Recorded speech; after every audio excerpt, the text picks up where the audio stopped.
திமுக இனி சட்டசபைக்குள்ளவே வராது, வெற்றி பெறவே முடியாது அப்படின்ட்டு நீர்வளத்துறை அமைச்சர் சட்டசபையில் பேசியிருக்காரு. கால் ஒன்றவே முடியாது இதுக்கப்புறம் திமுக. ஒவ்வொரு முறையும் ஆட்சிக்கு வந்தவங்க அப்படி தான் சொல்கிறது. நாங்கள் எங்களுக்கு பின்னால் யாரும் வரமாட்டான்னு சொல்கிறது. அப்படி எம்ஜிஆர் கூட சொன்னார், அவரே நாங்கள் வெற்றி பெற்றிருக்கோம். ஜெயலலிதா சொன்னாங்க, அவங்களையும் நாங்கள் வெற்றி பெற்று தான் இருக்கோம். நாங்கள் சொன்னோம், எங்களுக்கு தான் வெற்றி பெற்றிருக்கோம். இது எல்லாம் சபையில் உட்காரும்போது ஒரு பெருமைக்காக பேசுகிறத தவிர அதெல்லாம் ஒரு அரசியல் ஞானத்தோடு சொல்லலை. அதே போல் ஊரா வீட்டு நெய்யில் யார் இருக்கிறீர்கள் என்றும் எதற்கெடுத்தாலும் நிதி இல்லைன்னு சொன்னவங்க இப்போ எதுக்கு ஆட்சியில் இருக்கிற பிரச்சாரத்தின் போது விஜய் பேசினார் அப்படின்ட்டு. ஆனால் இப்போ முதல்வர் ஆனவுடனே நலத்திட்டம் வழங்குறதுக்கு நிதி இல்லைன்னு சொன்னவர் எம்எல்ஏங்களுக்கு அரசு பணத்தில் கார் வழங்குவது சொல்லியிருக்காரு. அது எப்படி பார்க்குறீங்க? எம்எல்ஏங்களுக்கு கார் வழங்குவதுன்னு வந்த நியூஸை பார்த்த உடனே நான் கூட பரவாயில்ல அப்படின்னு நினச்சேன். அப்படி தான் நான் கூட சொன்னேன். அதில் நான் மாறுபட்ட கருத்தல்ல.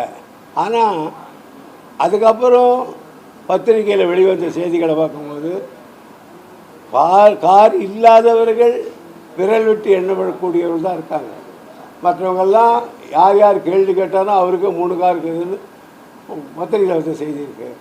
ஆகையினால எல்லாருக்கும் கார் வச்சுருக்கிறவங்களுக்கெல்லாம் கார் கொடுக்கணும். 1 கார் 2 கார் 3 கார் வச்சுருக்கிறவங்களாம் கார் கொடுக்க வேண்டிய அவசியம் இல்லை அப்படின்றது மக்களுடையது. எங்கள் திராவிட முன்னேற்ற கழகத்தை பொறுத்த வரையில் நாங்கள் கார் இருக்குதோ இல்லையோ எங்களுக்கு கார் வேணான்னு. இப்போ அந்த 25,000 வந்து அந்த படி கொடுக்குறாங்க. இப்போ அவங்களுக்கு கொடுக்குற படியை வந்து தூய்மை பணியாளர்கள் அவங்க என்ன கோரிக்கை, அவங்க சைட்லேருந்து என்ன ஒரு முழக்கத்தை வச்சுருக்காங்கன்னா, நாங்கள்லாம் வந்து இறந்து போன விலங்குகள் மலங்கள் எல்லாத்தையுமே அல்றோம். ஆனால் எங்களை வந்து கண்ணோக்கி பார்க்கல முதல்வர். எம்எல்ஏக்கு உதவியாளராக வரவங்களுக்கு 25,000 கொடுக்குது, எங்களுக்கு கொடுக்கலாம் இல்லையான்னு அவங்க ஒரு கோரிக்கையை முன்வைக்கிறாங்க. நியாயமான கோரிக்கை தான். அதை எப்படி பார்க்குறீங்க? இப்போ தூய்மை பணியாளர்களுக்கு கொடுக்கலாம், இப்போ உதவியாளர்களுக்கு 25,000, தூய்மை பணியாளர்களுக்கு அந்த கூலி. பொதுவாக இப்போ அந்த சப்ஜெக்ட் அவங்க தொட்டதே தப்பு. கார் கொடுக்குறேன், அதுக்கு பெட்ரோல் கொடுக்குறேன், இதெல்லாம் சொல்ல தப்பு. ஏன்னா அவங்களுடைய மெயின் கோஷம் என்ன? நிதி இல்லை, காலியாக வச்சுட்டு போயிட்டாங்கன்னு. காலியாக வச்சுட்டு போனால் எப்படி காரில் எம்எல்ஏவுக்கு அசிஸ்டண்ட்டு கூட சம்பளம் கொடுப்பாங்க? ஆகையினால அவங்க சொல்கிற மாதிரி நகர சுத்தி தொழிலாளர்கள் இல்லையா, தூய்மை பணியாளர்கள் மாதக்கணக்கில் ஒரு ஒரு போராட்டம்லாம் நடத்துகிறாங்க. அதுக்கெல்லாம் பணம் இல்லைன்னு போது இதுக்கு எங்கே பணம்னு கேட்கறது நியாயம்தான். அதே போல் சட்டசபையில் வந்து விநாயகர் உட்பட எம்எல்ஏங்க எல்லாருமே தமிழக வெற்றி கழக எம்எல்ஏங்க பாட்டு பாடி வர்றதோ, கேலி கிண்டல் செய்து வருவதோ, தகாத வார்த்தைகள் பேசி வருவதோ, இதுக்கு முன்னால் நீங்கள் சட்டமன்றத்தில் இருந்தீங்க. சட்டமன்ற நிகழ்வுகள் என்ன இருந்தது உங்களுக்கு நல்லா தெரியும். அதை எப்படி பார்க்குறீங்க? இந்த மாதிரி பண்ணியிருந்தது நான் ஒன்றும் பண்ண முடியாது. சபாநாயகர் வந்து நீண்ட நாள் சபையில் இருந்தவர். இப்போ அவர் நடத்துகிற விதத்தை நான் பார்க்குற போது ஓரளவுக்கு கொஞ்சம் மெயின்டைன் தான் பண்ணுறார், இல்லைன்னு சொல்ல. இந்த மாதிரி கூத்தெல்லாம் நடக்காமல் பார்த்துக்கிறது அவர் தான் செய்ய முடியுமே தவிர நான் ஒன்றும் அவங்களுக்கு சொல்ல முடியாது. ஆனால் இவங்களுக்கு மரபும் தெரியல, சட்டமும் தெரியல. முதல்ல எம்எல்ஏக்களுக்கெல்லாம் போன உடனே ஒரு சட்டமன்றத்தில் ரூல்ஸ் புக்கு கொடுப்பாங்க. அது கொடுத்தாங்களா இல்லையான்னு எனக்கு தெரியல. அதை வாங்கி படித்தாங்கன்னா அந்த பிரச்சனை இல்லை. என்னுடைய மேஜையில் வந்து ஒரு 3 ஃபைல் வச்சுருக்காங்க. அந்த 3 ஃபைலை வந்து ஓப்பன் பண்ண வச்சிடாதீங்க. அதை ஓப்பன் பண்ணாக்கா பல பேருக்கு பிரச்சனை வரும். அதை எப்போ எப்படி ஓப்பன் பண்ணேன்னு எனக்கு தெரியும், எதை எப்போ எங்கே பேசணும்னு தெரியும். அதை ஓப்பன் பண்ண வச்சுருக்காங்க. இடைத்தேர்தலையாச்சும் நீங்கள் ஜெயிச்சுட்டு போங்க, அதனால தான் நான் ஓப்பன் பண்ணலன்றாரு. அதுதான் எதிர்கட்சி தலைவர் சேலஞ்சு பண்ணார். தைரியம் இருந்தால் நீங்கள் அந்த பெண்டோரா பாக்ஸை ஓப்பன் பண்ணுங்க, என்ன இருக்குன்னு நானும் பார்க்குறேன். யார் மீது குற்றம் இருந்தாலும் நீங்கள் நடவடிக்கை எடுங்க, நான் தயங்காமல் கேட்கிறாருக்கு. அதை விட்டுட்டு நீங்கள் இப்போ உள்ளே ஆடுது காளி வேடிக்கை பாடின்னு ஊரில் வித்தக்காரன் காட்டுற மாதிரி உள்ளே வருது, இதுக்குள்ளே இருக்குது, இதுக்குள்ளே தந்தா வரும், இதுக்குள்ளே வரலாம் பாரி வரும் அப்படின்னு மோடி மஸ்தான் சொல்கிற வேலை மாதிரி சொல்லியிருந்தா தரேன்றாரு. திறக்க வேண்டியது தானே? நீ எங்களை தானே சொல்கிற, எங்களுக்கு தரேன்ட்டு வர்றோம், நாங்கள் பர்மிஷன் கொடுத்துட்டு திறக்க வேண்டியது தானே? திறக்கலைன்னா ஒரு தவறான தகவலை முதலமைச்சர் சொல்லியிருக்கிறான்னு அர்த்தம்.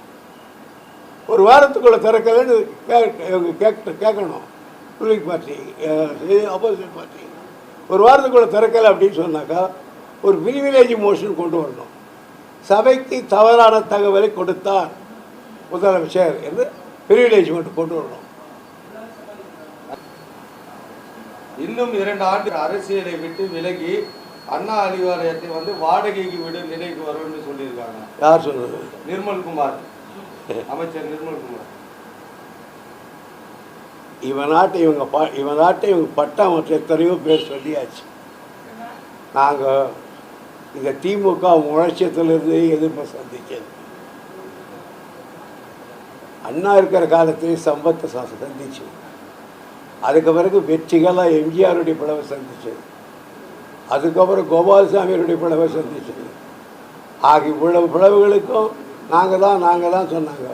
ஆனால் இதையெல்லாம் முன்னேறி யார் யார் எங்களை வந்து ஓஹோன்னு போனானோ எல்லாரும் எங்ககிட்ட வந்து அடிமையாகிட்டான். ஒன்று வச்சுங்க, திமுகவை எதிர்த்து கட்சி நடத்துறவங்கலாம் கட்சியில் திமுகவில் தான் அடக்கமாகிட்டாங்க.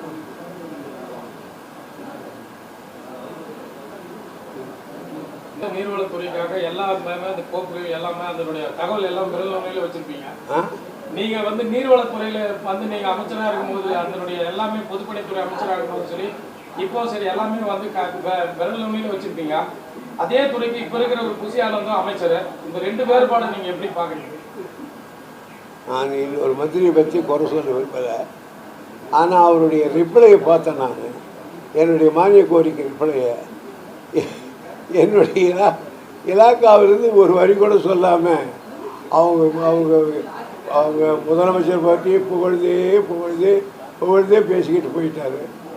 ஒரு டிமாண்ட்ஸை பற்றியோ எல்லாம் என்ன செய்ய போகிறோம், நீர்வளத்துறையில் இன்னும் என்ன நாங்கள் செய்து தப்பாக செய்யிட்டோம், எங்கே அவங்க திருத்தினாங்கன்னோ அதை பற்றி ஒன்று சொல்ல பாவம். அவ்வளோதான். எனக்கு தெரியும் அந்த இலாக்காவை சாதாரணமான கையாள முடியாது. எனக்கு கலைஞர் கொடுக்கும்போதே 79 யோதரை தலைவர் என்கிட்ட ரொம்ப கலைஞர் அண்ணா அவர்கள் இது ரொம்ப மக்களோடு சம்மந்தப்பட்ட பிரச்சனை, கருணாநிதி இது தர்றவங்கிட்ட சொன்னார். நான் அதங்கிட்ட கொடுக்குறையா அப்படின்னு சொன்னார் கலைஞர். அதனால தான் நான் வந்து அது ஒரு பாடம் மாதிரி படிப்பேன் சார். நான் ராத்திரி பகலும் பாடம் மாதிரி படிப்பேன். இப்போ படிச்சுக்கிட்டாங்க. இப்போ வாங்க பெட்ரோல் காமிக்கிறேன், அந்த புஸ்தகம் தான் இருக்கும். எந்த நாடு ஓடுதோ அந்த புஸ்தகத்தை படிச்சுட்டு இருக்கேன். சும்மா வந்துட்டு பேசிட்டு போகல, சரியாக வர முதல்ல வால்யூமாக ஜட்ஜ்மெண்ட் வந்து இந்த வால்யூத்தை பார்த்துருக்காங்களான்னு கேளுங்க, 4 வால்யூம் பார்த்துருக்காங்களான்னு கேளுங்க. ஃபைனல் ஜட்ஜ்மெண்ட் என்ன சொல்லியிருக்கான்னு கேளுங்க. அது இங்கிலீஷில் இருக்குது, அது தெரியுமான்னு கேளுங்க. என்னக்கா இருக்குதா? அதே மாதிரி நகராட்சிகளுக்கெல்லாம் கார் கொடுக்கும்போது எம்எல்ஏங்களுக்கு கொடுக்கறதுக்கு என்ன தவறு? ஊராட்சி நகராட்சி மன்றத்தில் நீங்கள் தவறு இல்லையோ நீங்கள் சொன்னதான் தான் நான் சொல்கிறோம். அப்போ நாங்கள் பணம் இருக்குது கொடுத்தோம் ஊராட்சிக்கு. பணம் இருக்குதுன்னு சொல்லிட்டு கொடுத்தோம். நீ பணம் இல்லைன்னு சொல்லிட்டு கொடுக்குற, அதான் வித்தியாசம். அதே போல முதல்வர் விஜயனுடைய 100 நாட்கள் ஆட்சியில் சொன்னதை செய்து சாதனை படைத்துள்ளார். லஞ்சத்தால் பாதிக்கப்பட்ட மக்கள் இனி லட்சக்கணக்கில் பணம் கட்ட வேண்டாம் என்ற நிலையை உருவாக்கி இருக்காரு. லஞ்சத்தை ஒழித்து மக்கள் வந்து இப்போ லட்சக்கணக்கில் எதுக்கும் பணம் கொடுக்குவானான்ற நிலையை உருவாக்கிறாரு வைகோ சொல்லியிருக்காரு. புகழாரம் சொல்லியிருக்காரு. வேற யாருன்னா சொல்லுங்களேன். அவங்களோட எம்எல்ஏ வந்து நம்ம கூட தான் வேற யாரும் அவங்க வந்துட்டாங்க.